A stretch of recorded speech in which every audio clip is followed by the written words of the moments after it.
Great. So you are all very welcome to Aduco Gym Live, and this is our weekly nutrition event with Dr. Martin Forde. And thank you very much for joining us. I'm Jamie Myerscough from Aduco Gym.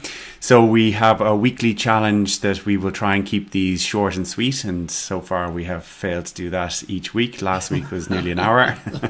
Hi, Martin. Thank you very much for joining us again. How are you? Pleasure to be here, Jamie. Yeah, great to have you again. And so today we're going to discuss inflammation, fats, all those aches and pains that people have. To summarize briefly, the first week we covered insulin, glycemic index, so we're worried, we're more concerned there with trying to get the person to shrink their waist. We're making big strides in their health. And then we covered protein, which then has another huge impact. And then this week, we're going to cover inflammation and fats. And people, I think, as you will know from dealing with lots of people, that they're always quite concerned with adding fat into the diet. So what role does fat play in nutrition, Martin, very generally? And what should people maybe understand about fats? Maybe so they're not quite so concerned about it, actually. Yeah, well, fat, first of all, is a source of energy. It's an amazing concentrated food. If you happen to be in a situation where you have to expend more energy than normal, for instance, I don't know, doing very heavy work, or who knows, maybe skiing or something, or mountain climbing, then extra fat in your diet can make a big difference. In cold climates, people typically take more fat in their diets. However, what's happened is that the fat has gotten out of hand.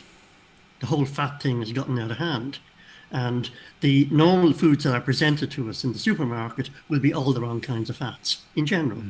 Once fat gets into the commercial food processing chain, there's a great tendency for it to be damaged, changed, fiddled with, made artificial.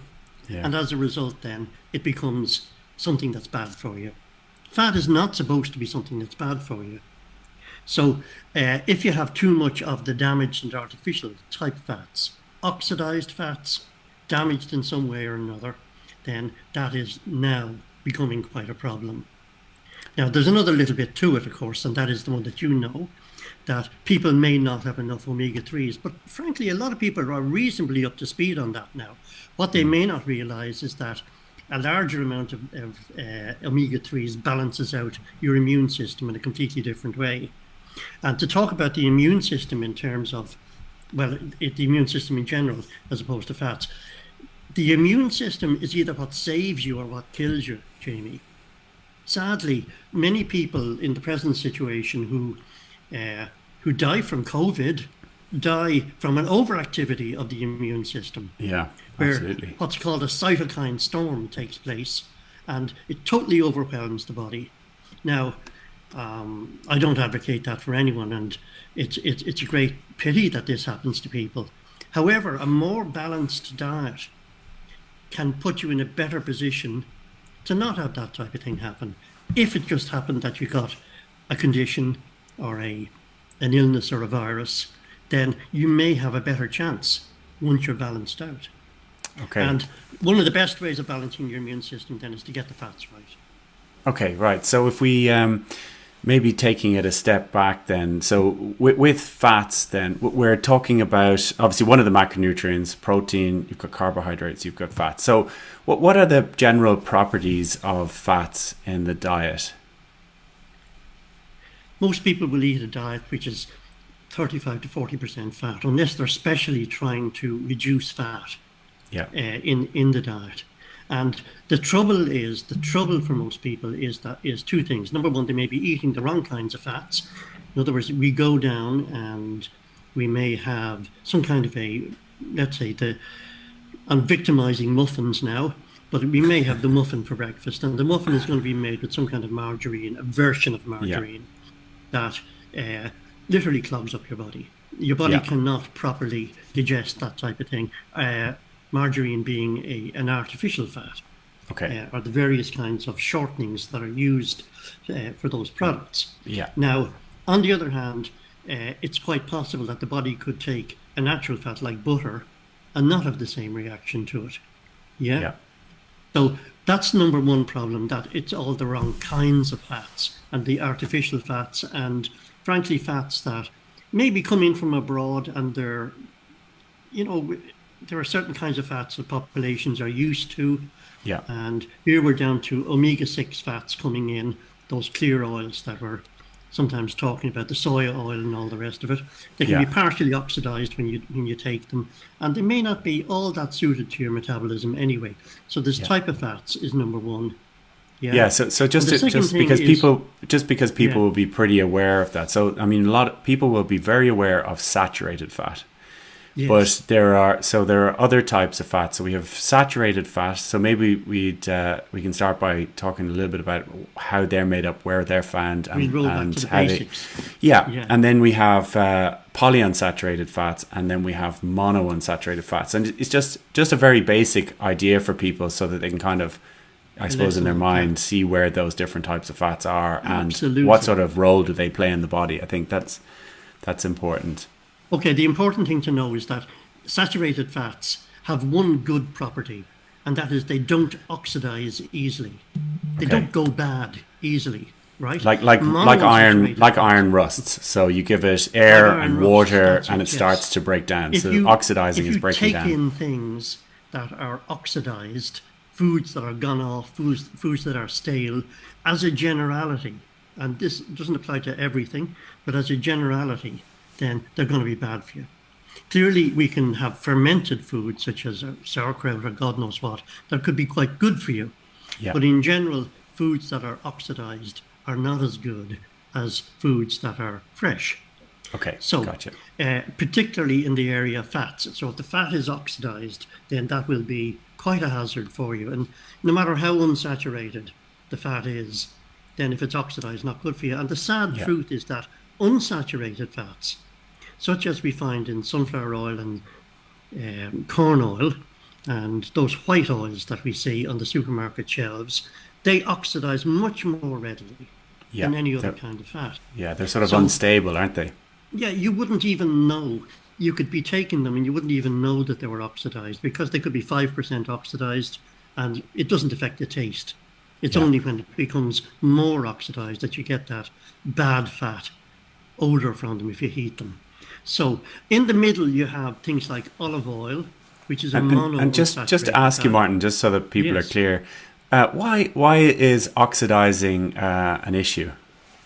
If something oxidizes, what does that produce, or what is the harmful effect? Well, your body, when the food comes into your body is supposed to oxidize the food in a combine oxygen with it. You got it? Combine Yeah. oxygen with it. We breathe in, right?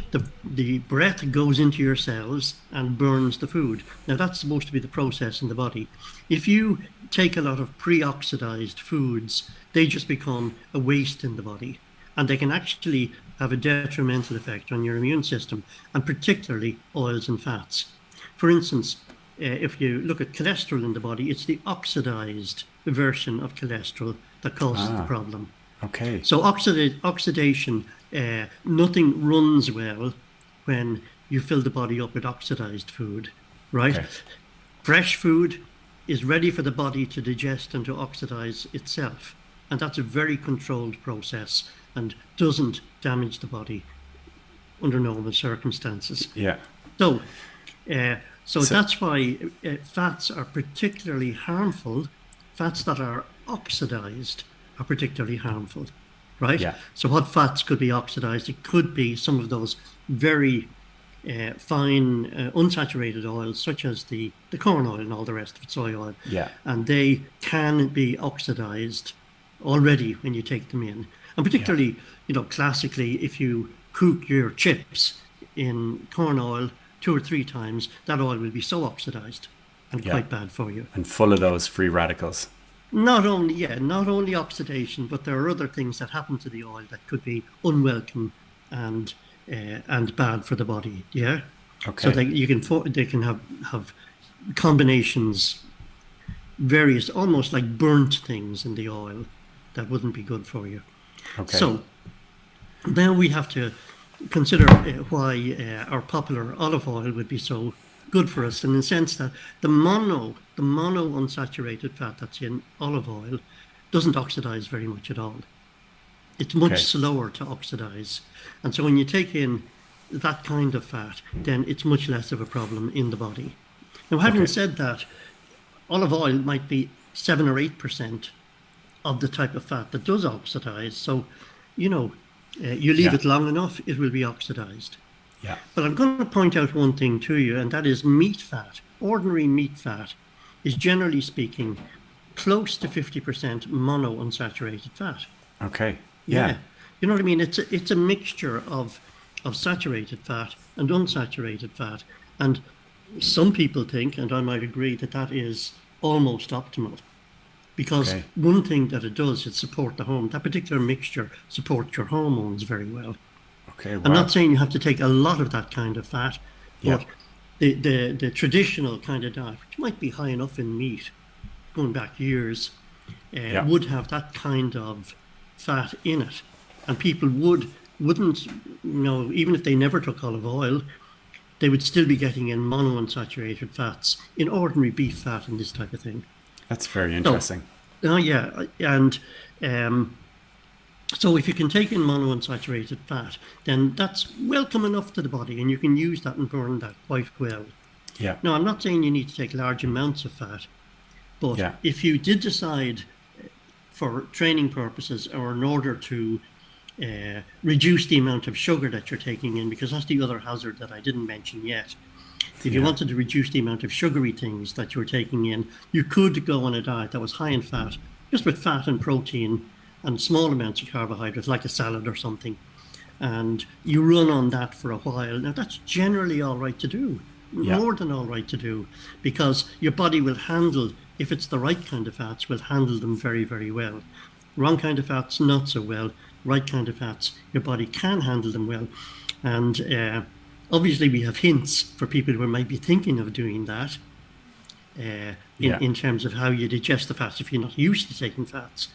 But most people's fat processing apparatus, i.e., their liver and gallbladder, is totally clogged up to the, well, I won't say to the two eyes, it doesn't quite reach that far, but it's completely clogged up with all the wrong fats. And this is where people get their gallbladder problems. Yeah.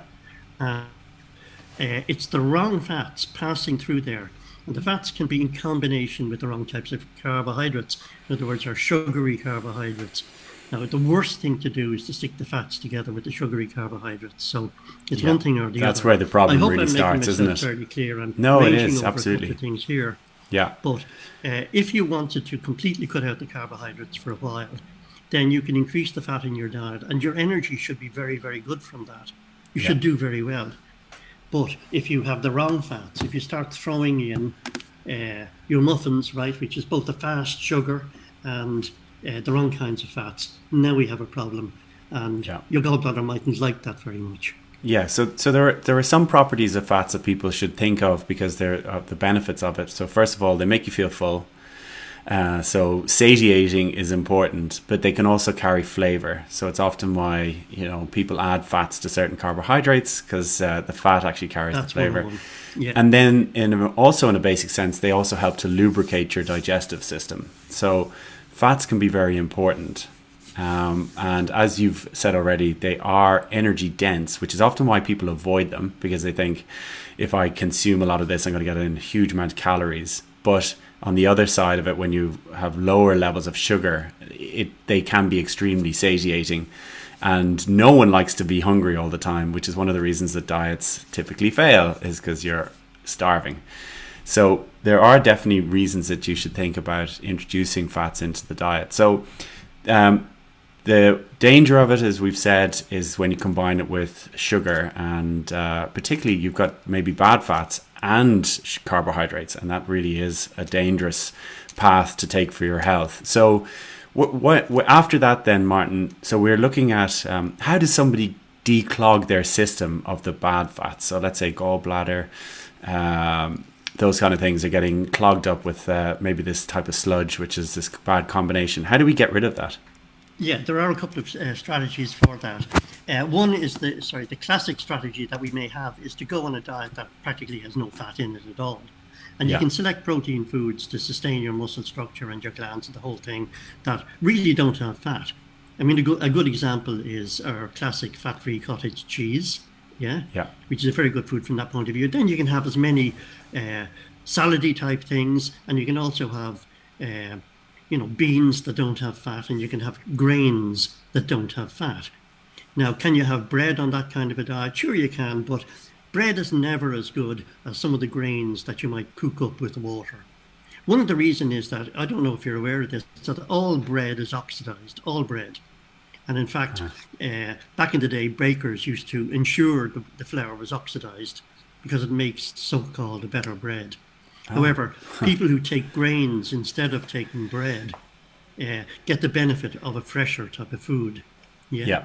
And you can, you can cook cracked wheat, or you can cook wheat berries, or you can cook oatmeal, or you can cook brown rice, or you can cook any of these things, buckwheat. And you put that together with some fat-free protein and put it together with salads, and suddenly you've got a diet that really doesn't have much fat at all in it. Yeah. And that is a very, very good way to clear fats out of your system. Yeah. Okay. Now, there's another slight good way of doing it, and that is to take suitable fibers, because if you take a product that I can proudly say that I was involved in creating, which was LipoClear, all right? Yeah. So our protein LipoClear contains a fiber that literally grabs fat and cholesterol out of your system and whooshes it out of the body. I don't say it gives you problems in your digestive tract. It just moves all that cholesterol out of your body very gently and very well, as a result of which your cholesterol levels go right down. Wow. But you'd have to take it twice a day, like you'd take a protein. You know what I mean? If you use that instead of your protein, then you're not only gaining protein for your muscles and all the rest of it, but you are literally sucking those fats out of your whole system, out of your gallbladder, out of your liver, out of your bloodstream, yeah, and passing them out. And the LipoClear is a triumph. It's absolutely a triumph, because you can be doing your bodybuilding and getting healthier at the same time. Absolutely terrific. Yeah. Oh, fantastic. It's a brilliant product. Actually, my dad just called around to pick his up. And socially distant, it was placed. No, I've had results that we've had reports that this truly does work. Well, it really does work. So, but there's a lot of research behind that component, isn't there? There's a lot of research behind the beta-glucans. Every piece of research, it's absolutely terrific, and it's well known to reduce the ingredients are known to induce. Look, I tell you what it's like. It's like a super porridge, the very small amount of what's called beta-glucans in the LipoClear product is like a super concentrate of oatmeal. Okay. And you combine that with the protein, and you have this great effect then as a result of it. So it's worth anyone can have a go at doing this. I mean, anybody. So beat the problem before it arises, I say. So I know what people are now probably thinking. They're wondering, how do I know if I'm full of all these clogged fats? So what indications would you get from your body that you have too many clogged up fats? From your body, yeah, but I mean, you could go to the doctor and find that you had high cholesterol. That'd be one way. Yeah. Because that means your system has slowed down to the extent that it's producing too much cholesterol, just like that. Yeah. Yeah. So, but how you would know is the very, very common symptoms of reflux, pain in the gallbladder, right, which is on your right-hand side, and indigestion after a meal. Okay. You can even get pains on your back as a result of your gallbladder being under pressure, we'll put it that way. Okay. So any and all things that could be, you can even get a pain on your shoulder as a result of your gallbladder being under pressure. That would be only if it's pretty bad now. Okay. So various kinds of indigestion can be caused by, sluggishness in this whole system I'm talking about, the one that handles fats for you. But I can tell you that if you want to consider another hazard of not being able to handle fats properly or getting so clogged up that you can't, and that is that you can't balance your hormones properly. A particular problem for ladies, because ladies need to be able to detoxify very active estrogen in their system, and Yeah. that has to be done through the fat system. So if the fat system is all clogged up and slow, then no, that won't happen, and they can have rather too much recirculation of Estrogens. estrogen in their system. Yeah. A fine point, if you like, but a very important point Yeah, for an awful definitely. lot of. So, how would you know then if the fat processing system was low? That's one way you would know. Another way you might know is that your energy goes down. Okay.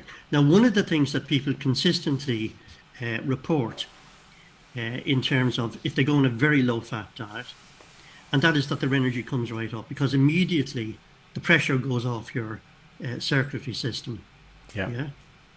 So that too is a good thing to do from time to time. And as you know, Jamie, we might be recommending things like not just a diet that doesn't have fat in it for training purposes or for Yeah. to help clear your circulation, but you could even do something like, say, a fruit diet for 3 days, right? Yeah. Yeah. A diet of oranges for 3 days, and that is it has no fat in it to speak of, Yeah. and that can be very, very cleansing on your system. And once you get over the initial shock of not having normal food, then it can be very energizing. Yeah. Yeah. I have found that you get a huge amount of energy. Pears is also a good one for digestive Yes. system as well. Yeah. And Well, would pears people? have the advantage.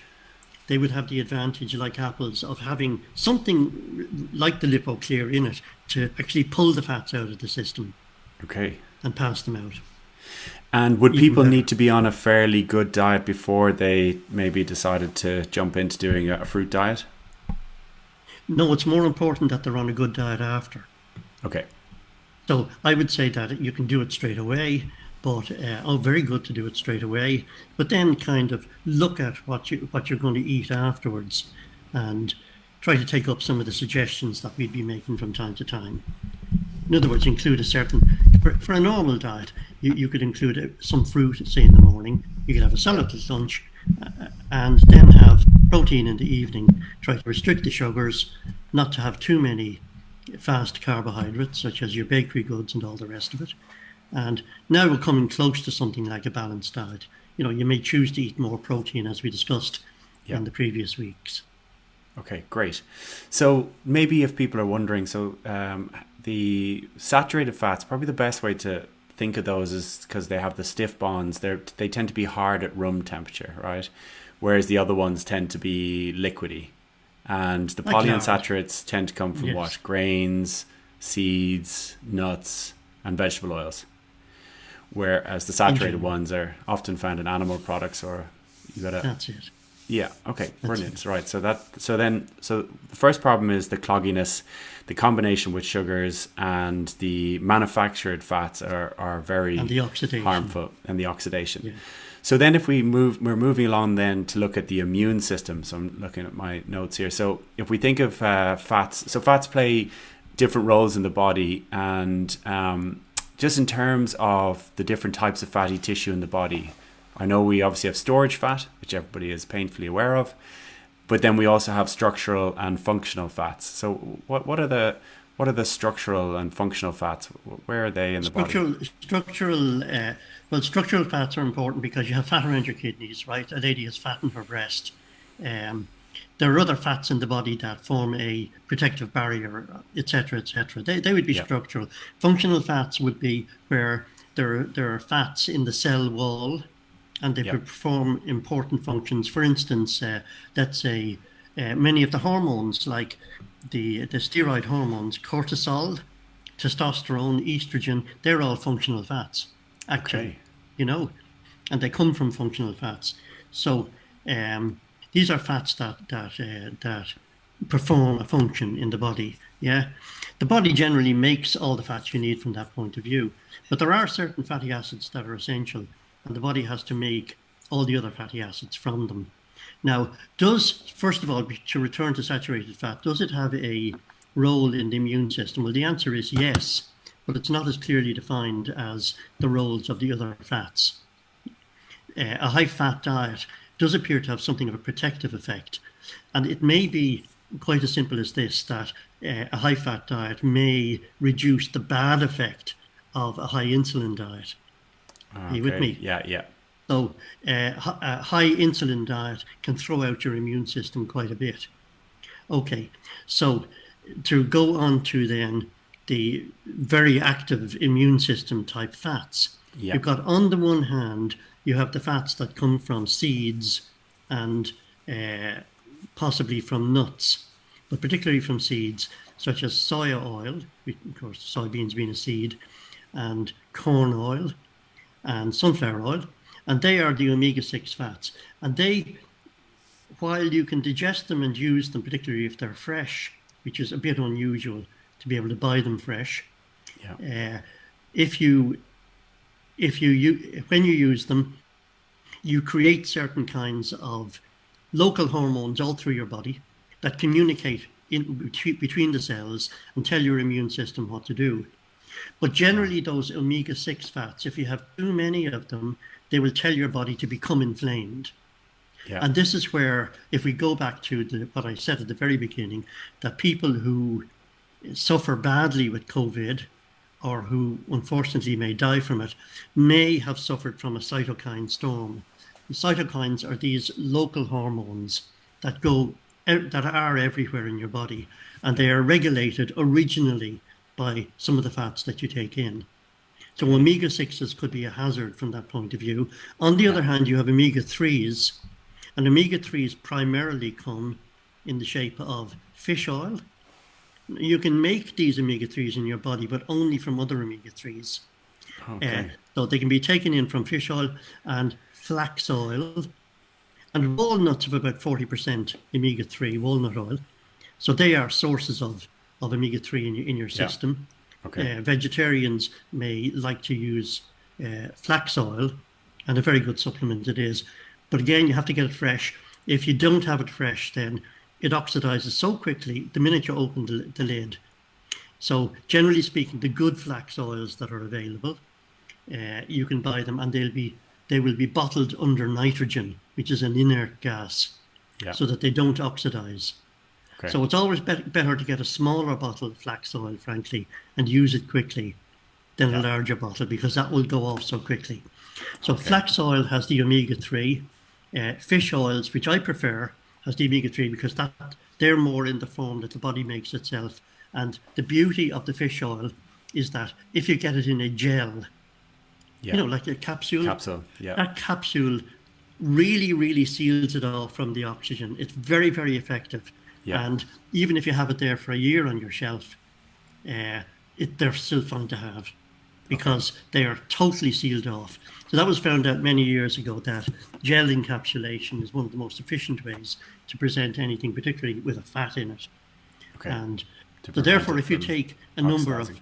if you go on a course of, let's say, omega 3s in the form of the fish oils, they build up in your system and they help rebalance the response of your immune system.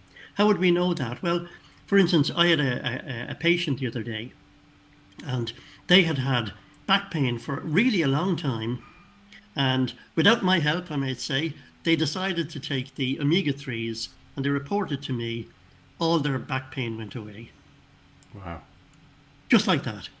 All it is just an imbalance in the immune system, and the inflammatory hormones, the mini hormones that go between the cells, the cytokines, the pro-inflammatory cytokines come up, and they just hurt. They hurt, Yeah. I'm telling Yeah. you. And so there you go. So we have a product, obviously, where we supply, B-Right, a certain amount of fish oil, together with other things to help Yeah. pains and aches, and very effective it is too. Yeah. But anybody can do this, just any kind of fish oil, but particularly fish oil in a capsule. But be careful, it needs to be strong enough, because there are a lot of Weak lower ones. grade fish Yeah. oils on the market. They're anything from 15 to 30% fish oil, Yeah. whereas I'd probably suggest that you get one that's about 60%. Yeah. You'll find it on the shelf in Jamie's gym. Yeah. By all. Well, that's important because people often think I'll buy this because it's a product that people do find good. Then they end up going for a cheaper version of it, which is half or a quarter of the strength, which means you need double that product, or even 4 times that product to get it anywhere close Yeah, to well, something that's 60%. no, but the cheaper fish oils, the most common one on the market, probably has about two-thirds fat you don't want in the capsule. Well, there's Just to that say too. it. Yeah, there's that too. So not only Yeah. is it, it can be similar to people trying to compare different types of proteins, where they think, okay, this protein is exactly the same Oh as yeah. this one is Oh cheaper, no, completely. but the No, concentration of absolutely. protein is tiny. Yeah, Yeah, because even and full of you'll sugar. find Yeah, I look at proteins on the web and I say, how can they produce it for that price? Then I look at the ingredients, and they Yeah. filled it up with ingredients that, well, are okay, but they're not the protein you're looking for. No, no, you might Yeah, get in a 30-gram serving, you might get 16 grams of protein, something as like that. opposed to maybe Well, of getting course, 28 watch grams. watch out for this. Some of the amino acids, certain amino acids like glutamine, uh, are quite cheap, and they'll fill up on that. Yeah, You with me? And they can yeah. list that as protein. Just be careful. Okay, okay. So you've So got this a is higher where, concentration of glutamine, so it looks like it's higher in protein, but it's not actually. and then you've got a very unbalanced protein. Okay, okay. And honestly, I think that's brilliant to know for people. So we're Yeah. So what about when inflammation becomes rampant? So we hear about chronic inflammation, and naturally that's where your immune system is obviously working overtime and in one particular area. But so what is chronic inflammation? How do people know if they Yeah. have it, and how can we reduce it? Well, the immune system works in different parts. If you hit your thumb with a hammer, then you'll know all about inflammation very rapidly, or if you have an injury or whatever it's going to be. But there is a level of inflammation that can go on in the body all the time, and this is it underlies things like, God forbid, heart attacks, Yeah. right? In other words, a clotting factor in your blood, or a tightening of the lining of your arteries, uh, and various other things. For instance, how well does your liver function? How well does your gallbladder function? How well does the lining of your digestive tract function? Yeah. If those are in an inflammatory or semi-inflammatory state, they will not function well. And that's not a passing thing for most people, sadly. It builds up over the years, because if those things aren't working properly, then your whole health tends to go in a downward path. You need to take action to change that around. And you don't want it to get to the point where the tissues themselves are changed or damaged so that they can't function anymore. Yeah. And by the way, that goes for your brain too. Yeah. So that if the inflammatory process takes hold in the brain, then, well, it's something you need to reverse. So Yeah. we would recommend an improved diet. We produced a magazine a few years ago about a product called Mind Focus, and it explained all about how to improve your brain by means of diet, just by Yeah. means of diet. And you can also maybe use the fish oils, the omega-3s, to assist that process. Yeah. Yeah, so people are often trying to avoid saturated fat. So maybe they go on a very low fat diet. That's one type of approach. But then maybe they start cooking with all sorts of different oils that are much higher in omega-6. And then you have the twofold problem. So so people are aware, you have the twofold problem of, one, increasing your levels of omega-6, which can be pro-inflammatory when out of balance, and you're cooking with an oil that's much more unstable and therefore oxidizes quickly. Yeah, So completely. that is Let me that is tell you, definitely a problem. So what would people cook with instead, Martin? let me tell you my unfavorite thing in the kitchen: burning stuff in fat. Yeah. Now that's the worst of all. Okay, so if you burn, people say, "Oh, I'm going to cook with butter because it's not an unsaturated fat." Okay, you can do that, and particularly if you're not taking the carbohydrates, which tend to clog up with the fats in the body. But you can do it. But then they'll burn something in the butter. Now that's worse, because even Yeah. butter will burn, Yeah. and so therefore, it's probably better not to use very high temperatures at all in Yeah. cooking if you can avoid it. Ideally, yeah. Yeah. And this is where, I mean, there are sophisticated products now where you can air fry. You can, Yeah. you know what I mean, the air frying Yeah. and stuff like that. And maybe it's worth considering. So not to burn the fats at all. So if you were cooking, say, with olive oil, which you can do, well, if I was cooking with olive oil, I'd always keep the temperature very low, Yeah. frankly. And particularly, you never let it get to a smoking point. That means you're burning it. So if you keep it low, then you tend not to burn the oil. Um, or you could cook with the natural fat that could be in meat or even fish. To a point, you can cook in that, and that would work quite well. But the trick is not to burn anything, yeah, because you're burning the fats then, and that's probably the worst thing.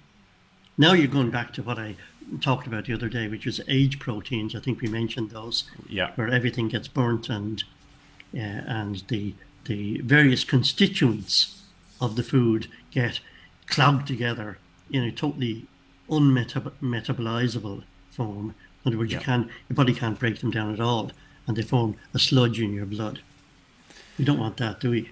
No, not at all. And while we're on the topic of, just because we mentioned it earlier, just talk a little bit about the hydrogenation of fats, so margarines, and just so Yeah, people can understand back in the what to look at. 1880s, as far as I know. Yeah, yeah, yeah. They discovered a new form of fat that was going to be put in the market.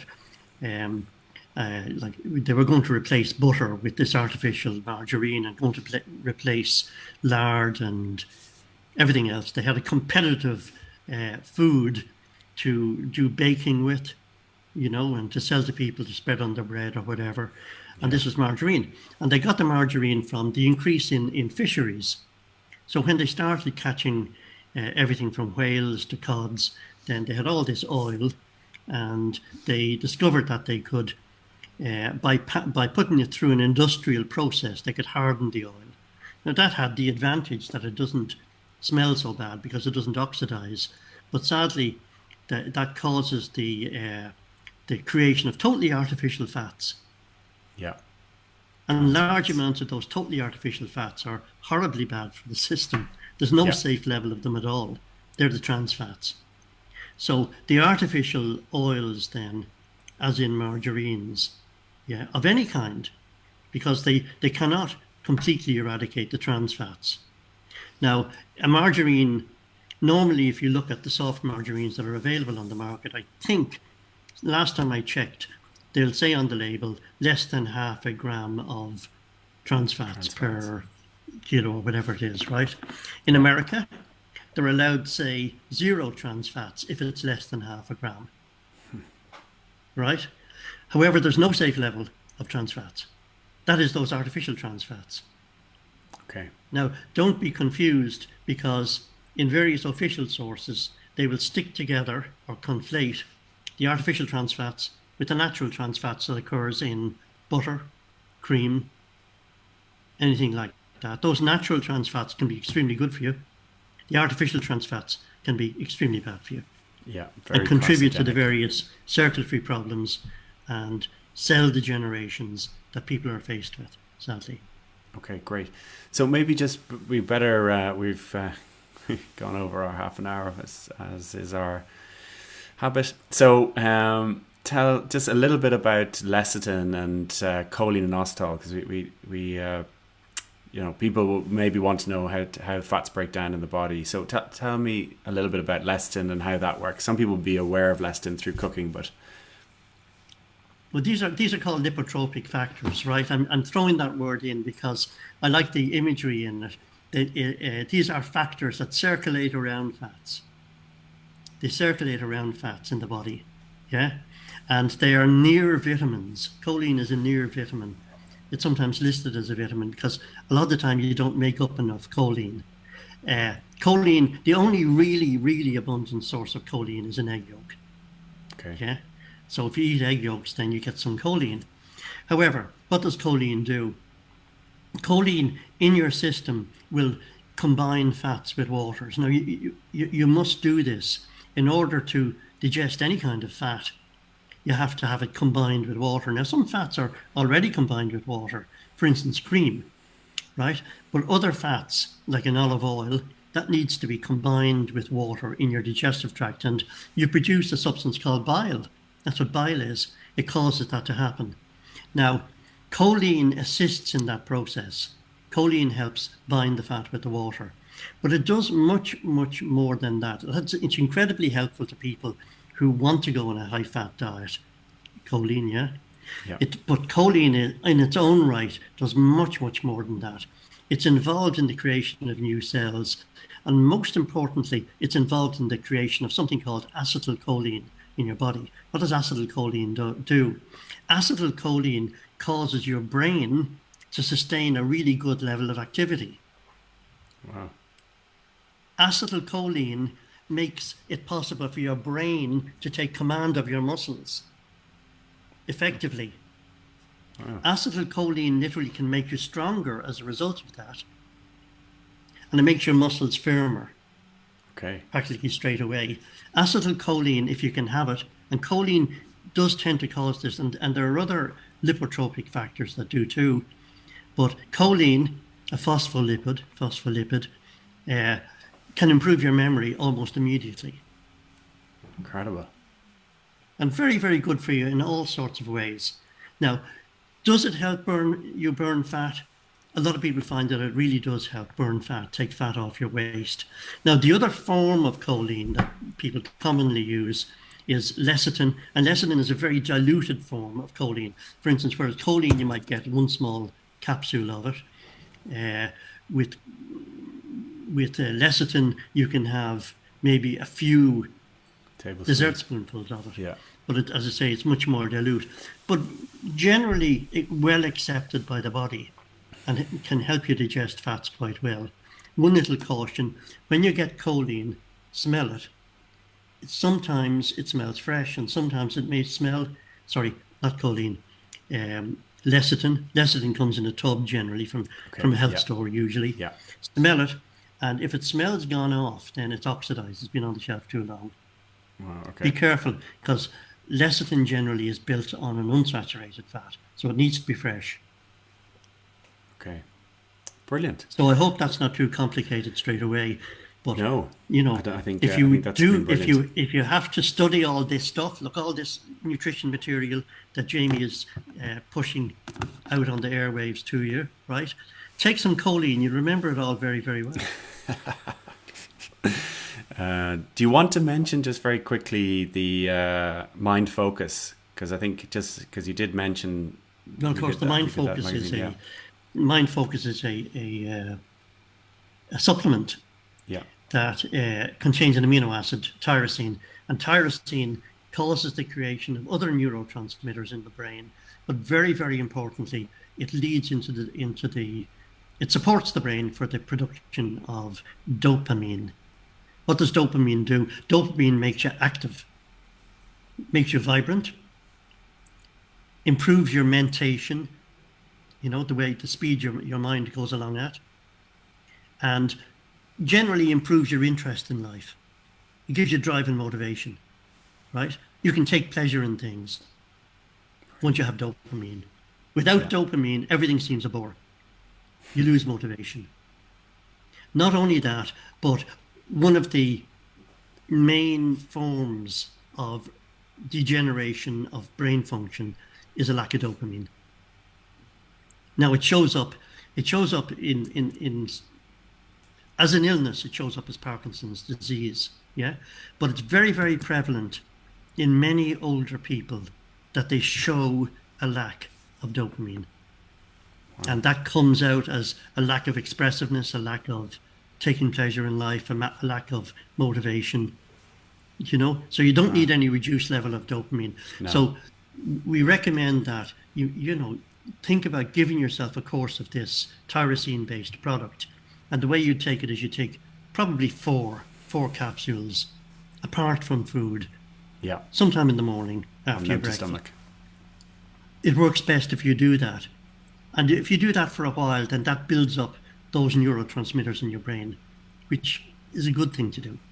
Yeah. Okay. Fantastic. Well, we'll probably need to end on that. Thank you so much, everybody who joined us. And we've a couple of questions. Martin, if we just 2 seconds. So Geraldine's asking about fibromyalgia, and did you have any thoughts on it? It seems to be very common in women, Geraldine says. The problem there is the general run of people's diets. that people let themselves get under stress and they don't support their potential to bear up under stress by being on the right diet. And that literally damages their immune system. So it can be something of a path to get back from that particular condition. Okay. But all you can do is to start off, and I'd probably start off with something like the fish oils and that fatty vitamin C that we have, that Radiance C product. They would be very good starts to support. The fats, I think, in general, the right fats would support the system of somebody who had fibromyalgia. Okay. But you'd have to kind of start off and start taking them and then see about improving the diet. Yeah. Okay, great. To build up more support into the system. One more question from Mary. She's wondering about liquid. How much should we take daily, including tea and coffee? Because often it's recommended to take 8 glasses or 2 liters of water or whatever. So what is the recommendation? There's no scientific backing to the idea of taking the 8 glasses of water or whatever it is, 2 liters. Yeah. Your body will tell you when you're thirsty. Maybe if you want to take a little bit more than that, like 1 glass extra, that would be fine. The main thing is what kind of water are you taking or what kind of liquid. So the distilled water is probably top of the heap in terms of water purity and should be considered by everybody. And I think that if you continually take distilled water, it prevents some of the build-ups that we may be talking about, prevents some of the degenerative calcium and other mineral build-ups that may occur in the body. So it's worth bothering with the quality of the water.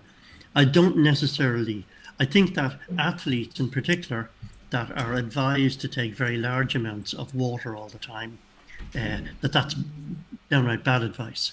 Yeah. That you could take a little extra water if you're sweating a lot. You got the idea. Yeah. You don't want to flush out all your... You dilute magnesium in the blood in particular, and that can cause cramping, all sorts of problems with your muscles, even with your heart. Yeah. Brilliant. Okay, that definitely has to be it, because we've definitely gone over. How do you do this in 25 minutes, Martin? I don't know. It's almost you speak impossible. faster. Yeah. If you're watching this back, use that software in your browser and speed us up by twice the speed. Very good. Yeah. Martin, thank you so much for joining us once again, and we look forward to seeing you again next week. That's my way of bullying you into doing it. Yeah, and great to talk to you all. Thanks very much, everybody, for joining us. We really appreciate it, and please do pass this on. Share it with people. We'd love people to get their hands on this information. We really think it makes such a vital difference. And do check out our supplements available on Aduco Health and Aduco Gym. And we are also doing a 21-day challenge at the moment. So if anybody's interested in getting healthier, you'll be working with a consultant who specializes in all these different areas, and will get you active and get you healthier and help you even use more of your mind. Great. So thanks very much, everybody, for joining us, and we will see you again next week. Thanks, Martin. Bye-bye now. Bye.